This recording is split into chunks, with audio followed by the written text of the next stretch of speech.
Hello guys, ML Duo Mix Vlog is here. Ayan, hapon na po. Kararating lang po namin galing ng bukid. Ayan, so kung familiar po kayo dito guys, yan po ay mga kuhol. Ayan, so mga native kuhol po yan, yung ating mga kinakain. Ayan, so nanghuli po kami. Ayan, maliban po sa pwedeng pakainin yan, basta properly po na pasukahin muna o ilabas yung mga kinain, is kami po ginagawa po naming panlinis sa aquarium.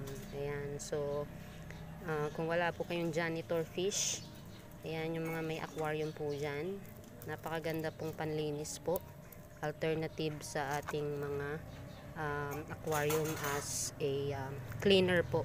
Ayan, so magsisilbi po silang janitor sa ating mga aquarium.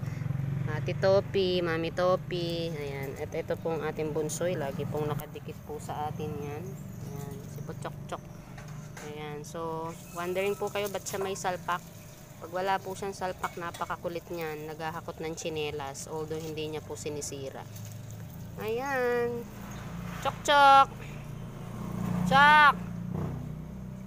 Chok-chok! Ayan.